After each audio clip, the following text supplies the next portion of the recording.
Je suis heureuse de vous retrouver pour notre nouveau numéro de Chant contre Chant. Aujourd'hui, je reçois pour vous une dame qui n'est pas à présenter, en tout cas, dans la sphère politique ici en République démocratique du Congo et particulièrement à Kinshasa, mais je veux quand même lui donner le temps de nous dire qui elle est un peu plus en profondeur. Elle, c'est Alice Nzouzi que je reçois en tant qu'analyste politique. Bonjour et bienvenue à vous. Merci beaucoup. Comment vous allez? Dieu nous garde. Ça va. On clôture le mois de la femme Oui. aujourd'hui. Un mot pour cette femme Mes de la mots, RDC particulièrement. oui, la femme de la RDC principalement, celle de l'Est qui souffre en ce moment. Nous devons le reconnaître. Beaucoup de courage. Nous ne vous avons pas oublié. Nous sommes avec vous et restez attachés au pays, à notre terre. Avec Dieu, nous vaincrons. Ah, ça c'est une bonne chose. Alice Nzouzi, qui est-ce que vous êtes? Je suis politologue de formation. Je suis analyste politique, mère de famille. Je suis veuve, hein, mais j'ai des enfants et j'ai des activités également. J'ai des associations dans lesquelles j'aide. Nous aidons, je préfère parler au pluriel, nous aidons les femmes à pouvoir emprunter de l'argent et puis De à pouvoir, fructifier. oui, à pouvoir travailler avec. Nous aidons, donc Une nous autonomisation de la accompagnons, femme. nous Une accompagnons autonomisation financière. la femme, surtout la femme maraîchère, la femme, la population donc la plus démunie à pouvoir s'en sortir. Vous dites que vous êtes politologue, mais à quand Oui, est-ce que remonte votre bain dans la politique? Parce qu'il ne suffit pas d'avoir un diplôme de politologue, mais absolument, il faut aussi lier les études à la pratique. Quand est-ce absolument, que vous embrassez absolument. la politique? Écoutez, j'ai fait plus de 15 ans, je dirais même entre 15 et 17 ans, au PPRD, le PPRD FCC. C'est le seul parti que j'ai connu, mais j'étais totalement investi, n'est-ce pas, dans ce parti. Et puis, j'ai été choqué il n'y a pas longtemps, parce que j'ai eu à voir, n'est-ce pas, les mots qu'a prononcé le président, L'autorité morale. l'autorité morale, le président du PPRD. Et pour certaines autres raisons personnelles, j'ai préféré laisser tomber parce que ce parti ne me répondait plus à mes convictions les plus profondes, convictions qui est d'aimer le Congo et le Congolais et d'essayer d'apporter, n'est-ce pas, sa pierre à la construction de l'édifice qu'est la République démocratique du Congo. N'eût été les propos de Joseph Kabila, ancien président de la RDC et donc Oui. autorité morale du PPRD, Parti pour la reconstruction et le développement. Oui. Ça partait. Un Voilà. si grand parti, ne me dites pas que vous Non, devez... non, c'est juste un lapsus. Le PPRD, tout le monde connaît le PPRD. Oui, tout le monde connaît le PPRD. Oui. Mais je disais donc, n'eût été les propos de Joseph Kabila, vous servirez toujours ce drapeau-là, le drapeau du N'eût PPRD? été les propos, mais c'est la base même pour laquelle je me suis donné en politique. Le Congo et le Congolais, c'est pour ça que je me suis investi en politique. Pour pouvoir faire quelque chose, donc contribuer, n'est-ce pas, à un mieux-être pour mes compatriotes. Et lorsque le président de mon parti tue mes compatriotes, accepte, conçoit, appuie, n'est-ce pas, un groupe qui non seulement tue mes compatriotes, mais se fait aider par des étrangers, les Rwandais pour ne pas les citer, un peuple qui a des visées expansionnistes sur mon pays, qui veut carrément nous arracher notre terre, n'est-ce pas? Tuer les Congolais, nous arracher notre terre pour mettre des Rwandais sur ces terres-là. Est-ce que c'est pas parce Je ne qu'on peux voudrait pas. revenir au pouvoir? S'il vous plaît? Est-ce que ce n'est pas parce qu'ils voudraient peut-être revenir au pouvoir? Rien ne justifie rien, à mon humble avis, ne justifie l'assassinat d'hommes, de femmes et d'enfants. N'est-ce pas? C'est le deuil là-bas. Mais ces gens, nous avons le même drapeau qu'eux. Nous avons le même hymne national qu'eux. Nous parlons la même langue qu'eux. Ils sont une partie de nous-mêmes. Ce sont des Congolais comme nous. Revenir au pouvoir. Le Congo a déjà décidé que pour revenir au pouvoir, il fallait passer par les élections. Le président Tshisekedi est passé par les élections. Le même Nanga qui est aujourd'hui le vilipende, c'est lui qui l'a déclaré président de la République.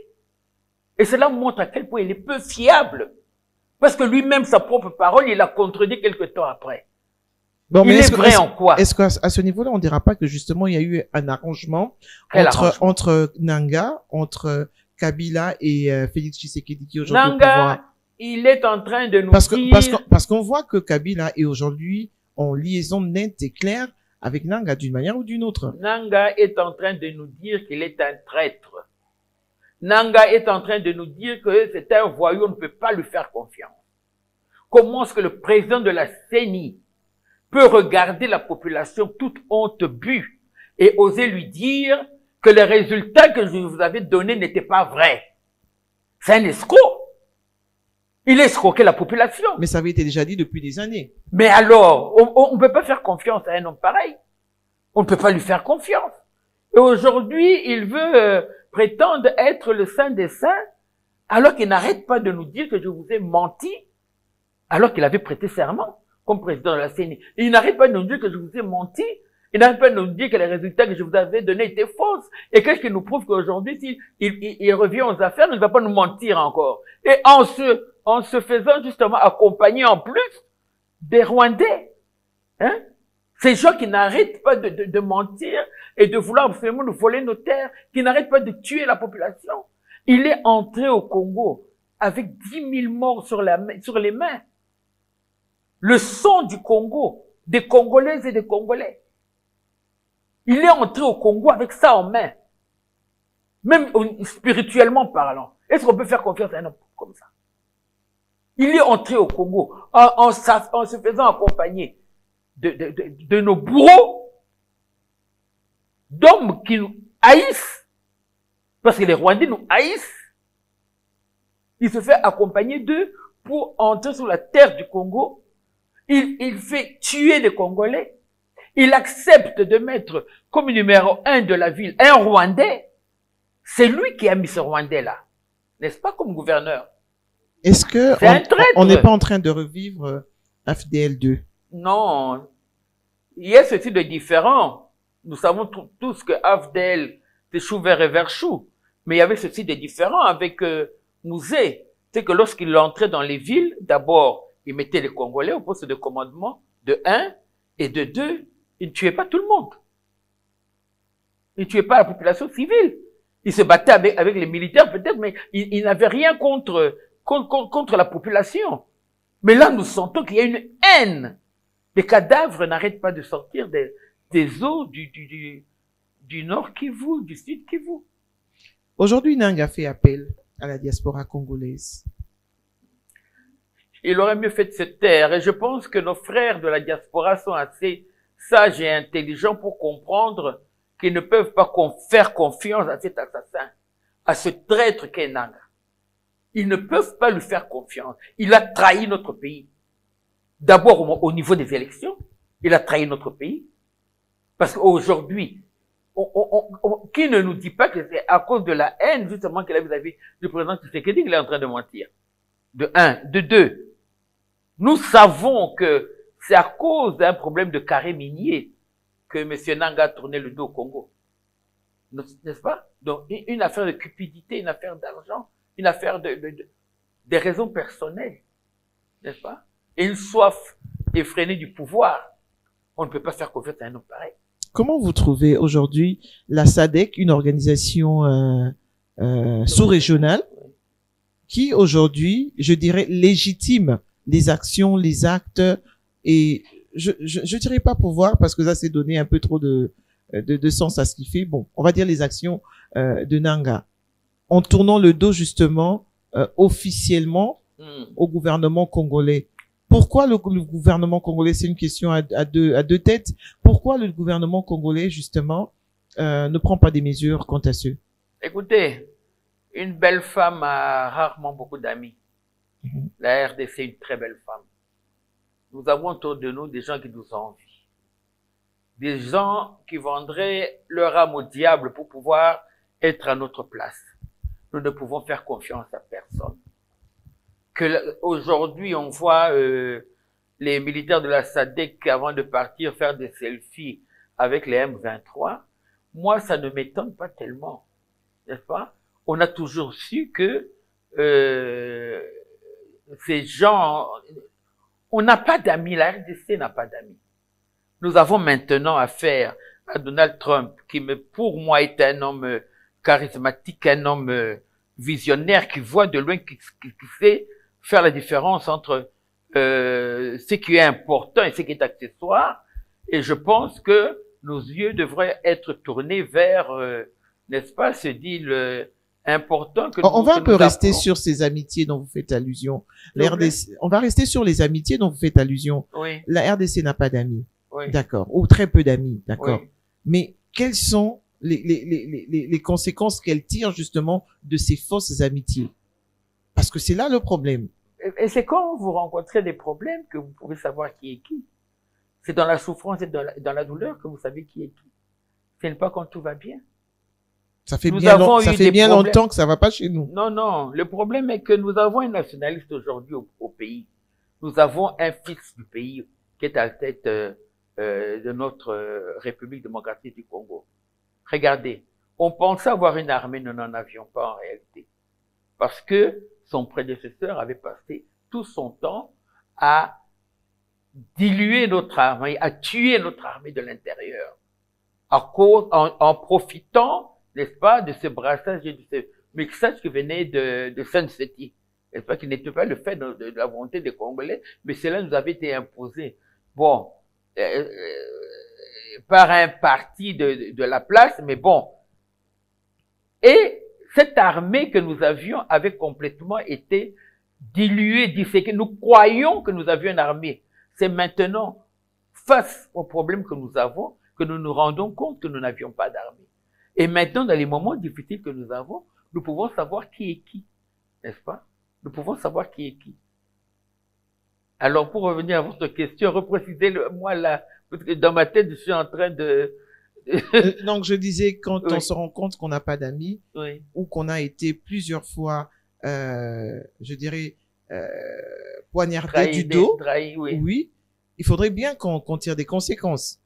Bon, on va tirer les conséquences maintenant. Nous allons tirer les conséquences.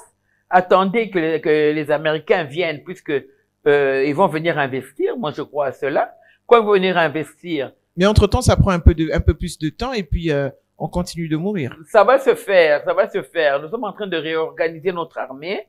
Quand nous allons bien réorganiser notre armée, entre-temps, n'oublions pas que Kagame aussi a fait sa diplomatie. Il n'est pas resté sans rien faire. Il a fait aussi sa diplomatie, qui a fait peut-être que aujourd'hui, la SADC a réagi comme elle a réagi. Mais ce n'est pas un problème. Le Congo reste d'abord aux Congolais.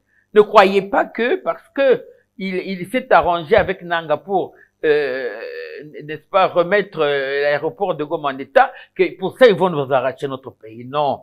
Nanga ne prendra jamais le pouvoir dans ce pays. Mais ce qu'on n'arrive pas à comprendre, c'est que la résolution du Conseil d'État 2773 a clairement dit que le Rwanda et tous ces bambins devaient quitter le sol congolais. Ils vont quitter. Ils seront obligés de quitter. Parce que ne vous en faites pas, la communauté internationale n'acceptera pas d'être humiliée par un petit pays comme ça. Mais la sous-région, donc la SADC quand même, qui est une organisation de la sous-région, à laquelle nous faisons part, nous sommes vraiment partie prenante, se comporte autrement. C'est une façon justement de légitimer le pouvoir, de pouvoir. Il ne légitime rien du tout. C'est le peuple congolais qui légitime un pouvoir. Ce n'est pas mais ce peuple, parlons de lui, ce peuple, on a l'impression que le peuple congolais dort. Non, il ne dort pas, ne vous en faites pas. Il y a eu des manifestations pendant quelques jours, et puis après, on est fatigué parce que peut-être on a peur d'être tué. Non, mais dans les provinces où il n'y a pas justement, il n'y a pas de guerre, Ici, à Kinshasa, on ne sent pas cette population. Je le disais dans les coulisses tout à l'heure, à l'époque de Mobutu, à un moment, on a senti les étudiants se lever de partout pour dire non. Il appartient également aux autorités habilitées à pouvoir approcher ces étudiants et à pouvoir également les sensibiliser. Mais Jean-Pierre Biemba l'a fait pendant tout un temps. Mais si vous faites circuler votre micro-baladeur, ne pensez pas que les étudiants ne sont pas, que ce soit les étudiants et les Congolais en général, tout le monde est sensible à ce problème. C'est un problème qui nous touche directement. Madame, Monsieur Nanga ne prendra jamais le pouvoir dans ce pays. Tout ce qu'il est en train de faire là, il ne prendra jamais le pouvoir dans ce pays. Il sait d'ailleurs que là où il est, les gens ne le veulent pas de lui. Mais aujourd'hui, il a fait appel à 2 sociétés nationales, je veux dire, 2 sociétés internationales aériennes. J'espère que l'armée va tirer sur ces avions-là. Est-ce qu'on ne va pas, on n'est pas en train d'aller, ce que je ne voudrais pas, mais est-ce que avec des lunettes, on n'est pas en train d'aller carrément dans une sorte de balkanisation? Mais lui, il sait ce qu'il voudrait, mais c'est compter sans nous. C'est compter sans le président de la République.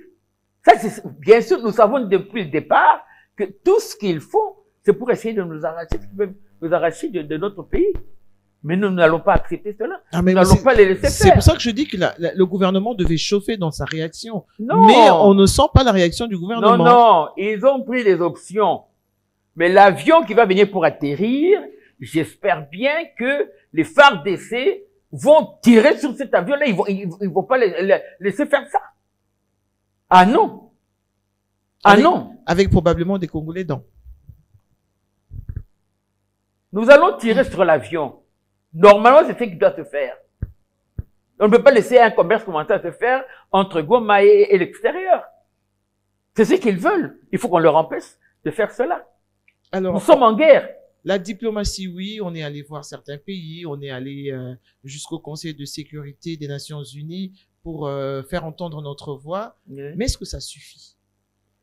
Est-ce que ça suffit pour que les choses changent, pour que le pays soit réunifié, pour que justement Nanga et sa bande périssent là où ils devraient périr? Dans tous les cas, nous avons une diplomatie agissante qui évolue bien, mais dans tous les cas, il faudra un moment ou un autre que les armes, n'est-ce pas, crépitent. Il faudra qu'on entende les armes. Il faut que le Congo, vous avez dit un jour à l'époque, M. Laurent Désiré Kabila, que la guerre prendra fin à Kigali, n'est-ce pas? Même si aujourd'hui, les Rwandais se retiraient de notre territoire, mais pour nous, Congolais, il faudra donner une leçon à ces gens. Nous sommes obligés de le faire. Est-ce que c'est pas finalement des slogans? Non, pourquoi slogan? Je vous ai dit que si notre armée n'avait pas été trahie par des Rwandais infiltrés au sein de notre armée, des Rwandais, des Ougandais, on avait un nombre suffisant. Mais aujourd'hui, on parle du dialogue. On parle du dialogue. On va se mettre donc sur la table avec ces rebelles. Écoutez, avec ces incirconcis, comme ça que je préfère les appeler. Et donc, est-ce qu'on ne va pas retomber dans le brassage? Et donc, ce sera toujours une plaque tournante. On va revenir sur la même chose chaque fois. Et même si au niveau de l'armée, il n'y avait pas brassage, mais puisqu'ils viendront, ils seront peut-être nommés, je dis, ministres, peut-être à la tête de certaines institutions ou de certaines entreprises. Ils auront toujours les informations de la RDC. Je ne pense pas. Des informations secrètes. Je ne pense pas. Le chef de l'État est conscient qu'il est redevable vis-à-vis des Congolais. Je ne pense pas qu'avec ce que nous avons vécu, n'est-ce pas, de la lâcheté des Rwandais et de leurs dévots, j'appelle Nanga un dévot, ainsi que le M23 et tout, je ne pense pas que le chef d'ailleurs, il l'a dit, il ne peut plus accepter qu'il y ait de nouveau encore un brassage. Il faut oublier, ça ne peut plus se faire. De un et de deux. Ces gens-là ne sont pas tellement en bonne position parce que la population ne veut pas d'eux. Le Congolais ne veut pas de ces gens-là. Nous savons comment Nanga est entré en RDC. Tout ce qu'il est en train de faire là, le Congolais est mûr politiquement. Nous savons très bien où il va en venir, il a déjà dit. Nous ne lui faisons pas confiance. Même s'il s'assied à une table de négociation, le chef de l'État a peut-être des éléments que vous et moi n'avons pas. Des dessous Mais des cartes. je pense des dessous des cartes. Mais je pense qu'en fin de compte, nous allons régler son compte à cet individu-là. Nous devons lui régler son compte. Et lui et le Rwanda, ils ne l'emporteront pas au paradis. Nous allons en découdre avec eux. Quelles que soient les négociations qui vont se faire, quels que soient les arrangements, viendra un moment où, pour notre dignité et pour notre paix par rapport à la sous-région dans laquelle nous nous trouvons, il faut que nous réagissions avec les armes pour que l'Afrique sache que ces Congolais-là, il faut pas blaguer avec eux. Parce que quand vous poussez trop le bouchon, lorsqu'ils réagissent, alors là, c'est l'hécatombe. Nous devrons réagir. Il y a une question qui me revient en rapport avec les armes. Non, avec l'ancien chef de l'État, Oui. qui, en tout cas, de bonne apparence, a tendu la main ou a prêté main forte moi je les appelle aux incirconcis. Est-ce qu'il a sa place encore en RDC? Mais non. Il est clair que tous ceux qui se sont alliés à nos ennemis d'une façon directe ou indirecte n'ont plus de place en RDC et ne peuvent plus jamais prétendre se présenter aux élections de notre pays. Ce sont des traîtres. Ils ont trahi le Congo, ils ont trahi les Congolais. Hommes, femmes et enfants? Hommes, femmes et enfants, ils nous ont trahis. Ils nous ont poignardés. Ils font alliance avec nos bourreaux. Ils ne peuvent pas prétendre nous diriger demain. Ah non. 3 fois non. Et j'espère que les députés, une loi sera votée dans ce sens-là, que tous ceux qui ont de près ou de loin fait alliance avec nos assaillants ne peuvent plus prétendre un poste politique quelconque même. Ah ça c'est clair. Il faut oublier ça. Ça c'est la gifle que vous préférez pour eux. Mais non, mais c'est une évidence évidente. Une évidente évidence. Ça ne peut pas. Et même les prélats, ils auraient dû être interpellés. Ça a quand même été fait, non? S'il vous plaît? Ça a été fait. Non. C'est pas punis. Ah, vous parlez donc d'une punition. Ce sont des citoyens congolais avant tout. En dehors de leur robe qu'ils traînent partout, ce sont des citoyens congolais qui se sont permis d'aller chez nos ennemis et on ne sait pas. C'est quoi les retombées finalement? Et ils nous ont dit que ce qu'ils ont bien voulu nous dire. Mais ce qu'ils se sont dit en réalité, on ne le saura jamais. Vous estimez qu'il y a eu autre chose? Qu'il y a eu des non-dits? Oui, je suis convaincu qu'il y a des non-dits. Et nous ne dirons jamais tout. Ils auraient dû être arrêtés. Purement et simplement, ils ont trahi le Congo et les Congolais. Est-ce qu'on parlera de laxisme au niveau, justement, de la justice congolaise qui a laissé faire? Il n'est pas encore trop tard. Ou c'est que, bon, il faudrait pas créer des tensions. Ça n'a rien à voir. Il faut à un moment donné que la loi soit appliquée. On est fatigué. Nous sommes fatigués de ces gens. Nous sommes fatigués de ces gens. Mais qui se prennent pour Dieu le Père, qui se croient sortir de la cruz de Jupiter, et qui s'imaginent que, au nom de la robe qu'ils portent, ils peuvent faire ce qu'ils veulent dans notre pays. Non. Le Congo appartient à tous les Congolais. Vous pouvez pas aller négocier. Vous imaginez ça aux États-Unis ou dans un autre pays d'Europe? Vous êtes un prélat. On vous voit prendre des selfies, des photos avec les ennemis qui ont tué plus de 9 000, plus de 10 000 personnes dans le pays. Mais ils auraient dû être arrêtés. Ils auraient dû être arrêtés.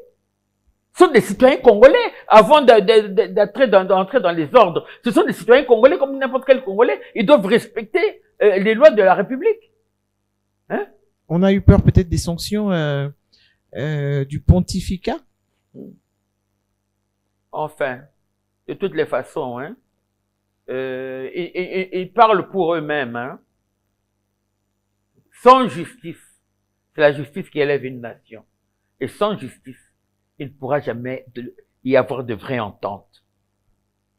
Ça, il faut se le dire. Il faut que tous ces gens qui ont péché vis-à-vis de la République aient leur rétribution. Soient sanctionnés. Ils doivent être tous sanctionnés. Même si ça s'appelle M. Chollet, mais ce Chollet doit aller en prison, c'est mon avis. Il doit être arrêté. C'est un traître. Un cupide traître, un traître cupide, qui n'a même rien à faire dans l'église. Mais c'était pour la paix. Ce n'était pas pour la paix. Quand quelqu'un a tué. Vous parlez comme si vous avez des preuves. Mais quelles preuves? Les médias sont là. Vous et moi avons vu. Il a été chez Nanga, oui ou non? Nanga a tué les Congolais ou pas? Nanga était avec une milice rwandaise, vrai ou faux? Les photos étaient prises. Lui était à côté de Nanga, vrai ou faux? Ainsi que celui de l'ECC. Je n'invente rien. Il a été chez Kagame, oui ou non? Il a été chez les Français, oui ou non? Mais ce sont les Français qui arment Kagame pour tirer sur nos compatriotes. Et c'est connu de tous, en tout cas. Bon, alors qu'est-ce qu'ils vont faire là-bas? Alors, de quel droit? Est-ce que c'est le chef de l'État qui les a envoyés là-bas? Qui leur a donné quitus? Au nom de quoi un simple citoyen peut se lever comme ça et commencer à aller négocier avec des gens qui sont en train de tuer la population congolaise? Au nom de quoi? Et puis tout le monde n'est pas catholique. Entrer et sortir sans être inquiété. Ça rend quand même malade. Ça rend malade. Jésus sera fait tôt ou tard. Alors, je voulais une question justement. Autour de cette question, il faudrait bien, le chef de l'État a pensé mettre tout le monde sur une table pour mieux penser et voir comment est-ce que on pourrait bouter l'ennemi hors d'état de nuire, au-delà de nos murs. Le chef de l'État fait appel à ceux de l'opposition. Parce que tout le monde se dit patriote, tout le monde se dit congolais, tout le monde se dit aimer le Congo, deux fois même plus que l'autre. Alors, le moment est venu où on doit rassembler tout le monde. Est-ce que vous pensez que c'est une bonne initiative que de mettre tous les Congolais sur une même table, alors que, pour la plupart, ce sont des intérêts personnels? Il faut qu'on se le dise. Vous avez raison de le dire, ce sont des intérêts personnels. Moi, j'ai toujours pensé qu'être dans l'opposition ne voulait pas dire qu'on est contre ceux qui sont au pouvoir. Mais être dans l'opposition, on a tout simplement une autre vision quant à la construction du pays, quant à l'apport qu'on peut avoir pour contribuer à un mieux-être pour notre population. Être de l'opposition n'empêche pas à un Congolais, et même on reste des nationalistes, on reste des gens qui aimons le pays et qui veulent le bien-être du pays. Que nous soyons de gauche ou pas, nous devons mettre la main à la pâte. On a tout simplement une vision différente quant à la démarche qui permet d'arriver. Mais on est des Congolais, nous sommes des Congolais. Mais ce que Nanga a fait et ce que Cholet a fait, ça n'a rien à voir avec une opposition vis-à-vis du pays. Sont des traîtres. Ils ont trahi le pays. Qu'est-ce que les Américains ont fait de comment il s'appelle cet arabe là Oussama Ben Laden. Qu'est-ce qu'ils ont fait de lui? Hein? Et en temps de guerre. Et M. Cholet continue à sourire, il m'énerve ce monsieur-là. Il continue à sourire devant la télévision comme s'il n'avait rien fait de grave. Bon, les chefs de l'État veulent mettre l'opposition autour d'une table. Si c'est une opposition patriote, oui. Mais ces opposants-là qui prétendent qu'il faut s'asseoir autour d'une table avec Nanga, qui est entré en RDC avec les Rwandais, moi je ne pense pas que c'est une opposition. Ce sont des gens cupides, assoiffés de pouvoir, qui agissent pour leur intérêt personnel, pas pour la population. Mais l'opposition, heureusement, ne se limite pas à ces individus-là. À votre avis, gouvernement d'union nationale, qui devrait y être? Dans le temps que nous traversons, il faut avant tout que ce soit des patriotes. J'entends par patriotes des gens qui aiment leur pays jusque... Parler aujourd'hui de sacrifice suprême, oui. Des gens qui aiment leur pays et leurs compatriotes. Alors, plusieurs personnes vont mordre à l'hameçon, certainement, mais on a d'autres également qui ne veulent pas mordre à l'hameçon. Vous connaissez, on va citer Moïse Katumbi. Ne parlez pas de Moïse Katumbi. Bon, ce sont des Congolais quand même. Non. Ce sont des Congolais. Non. Ce sont des Congolais. Ce sont des traîtres. Encore un autre? C'est un traître. Moïse Katumbi est avec le Rwandais Kagame, il est avec le voyou de Nanga. Moïse Katumbi n'est pas un patriote. Moïse Katumbi est un traître. Lorsque vous avez en face de vous quelqu'un qui tue vos compatriotes, qui veut prendre le pouvoir par la force au lieu d'aller aux urnes, ou lorsque vous avez en face de vous toute honte bue, quelqu'un qui jusqu'à aujourd'hui, au lieu de demander pardon à la population, continue à parler comme s'il avait raison. Allez un peu dans ces familles qui ont perdu leurs membres pendant toute cette période. Ces 30 années. Hein? Posez-leur un peu la question. Ce qu'ils pensent de Nanga.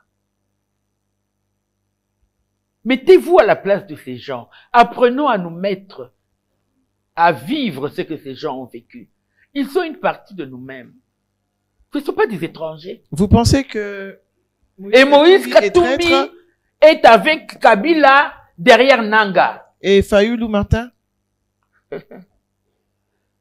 Mais on les a vus, non? Quand il fallait aller en Angola. Ils ont dit que ils allaient aller à table de négociation. Alice Nzouzi, mais c'était justement pour pour là. Je suis en train de parler, je dis la vérité, maman. La vérité est dure, mais quand c'est la vérité, je le dis. C'est ça la vérité, je n'invente rien. Ils étaient derrière Nanga en disant qu'ils veulent aller s'asseoir à la tête à la table de négociation en face du gouvernement congolais. Vous soutenez un assassin, un génocidaire. Et vous dites que vous voulez parler avec les Congolais. Vous voulez qu'on parle de quoi? Parlons peu, parlons bien. On va dire quoi? On va parler quoi? Si c'est pour le pouvoir qu'ils attendent les élections.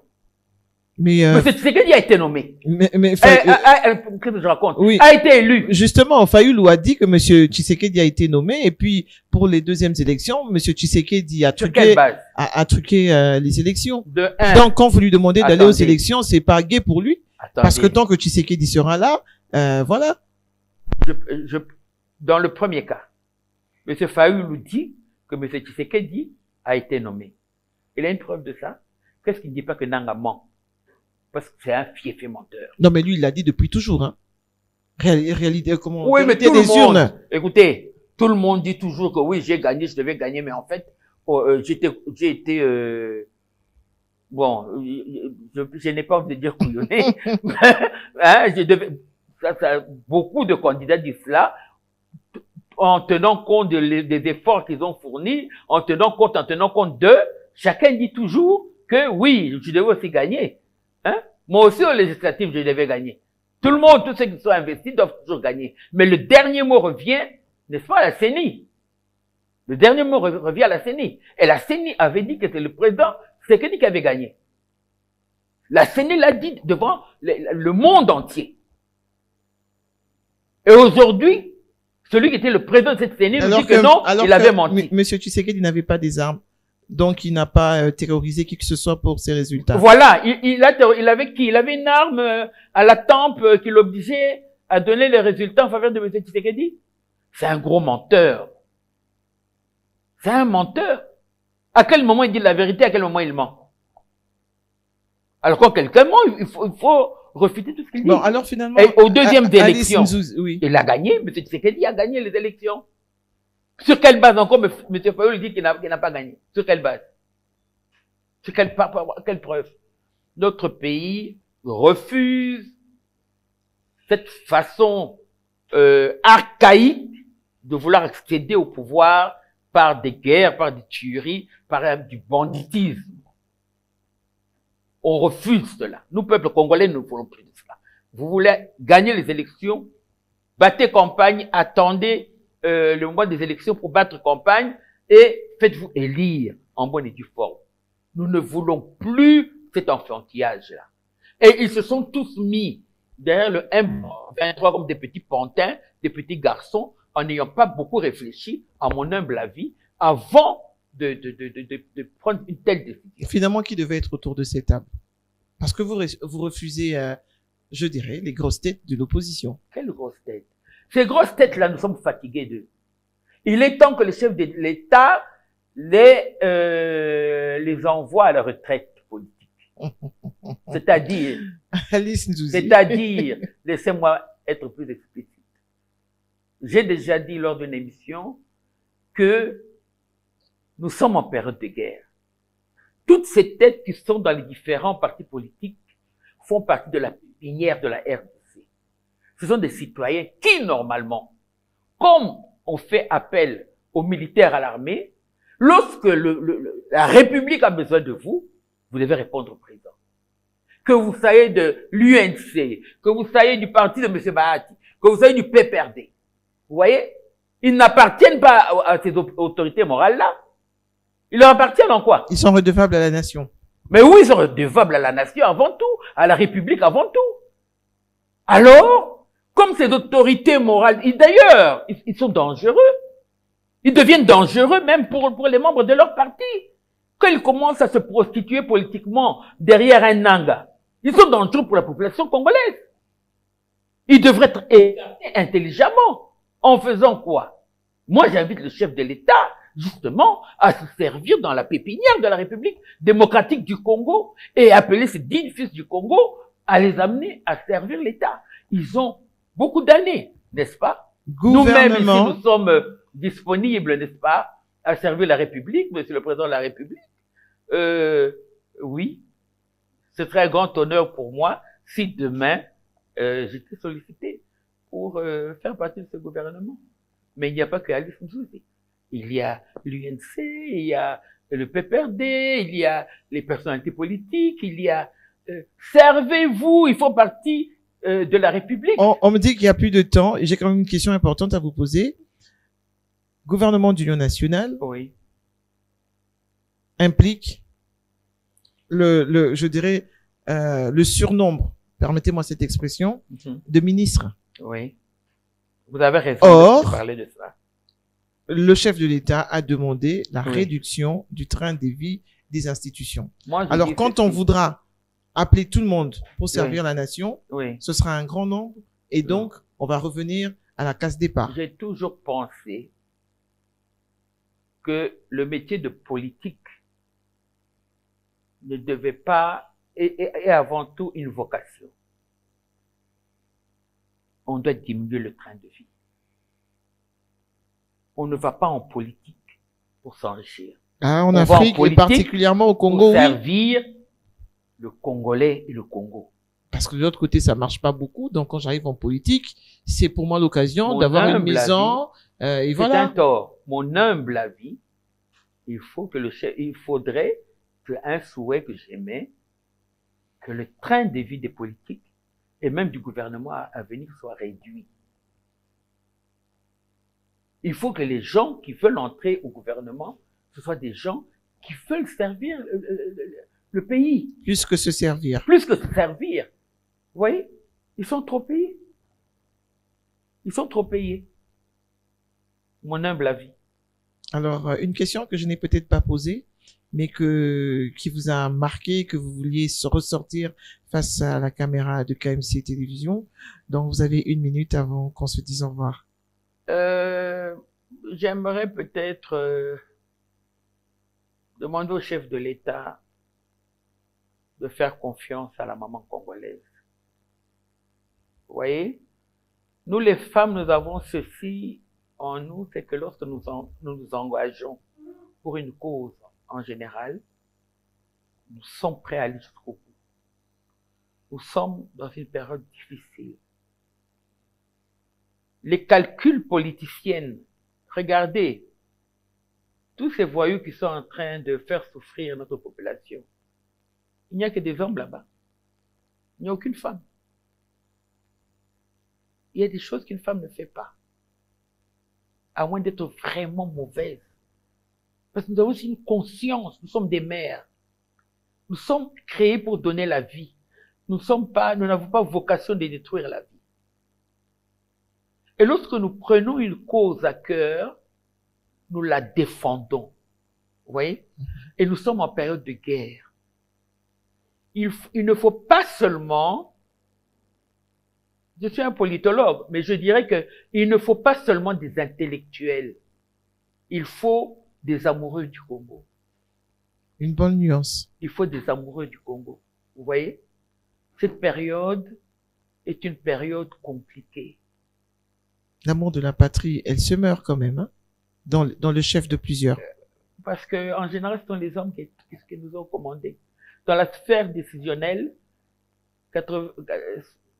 80% de ceux qui sont là sont les hommes. Faites confiance aux femmes, vous serez étonnés. C'est Faites votre, confiance aux femmes. c'est votre dernier mot et c'est un mot droit lancé au chef de l'État de faire Oui, au chef de confiance l'État. aux femmes. Oui, qui pense plus aux femmes. Merci Alice Nzouzi de nous d'avoir répondu à nos questions et nous vous rappelons que notre porte vous reste ouverte. Merci beaucoup. C'est donc la fin de Chant contre Chant. Merci à vous tous de nous avoir suivis. Je vous retrouve la semaine prochaine pour un autre numéro avec un autre invité. D'ici là, portez-vous bien.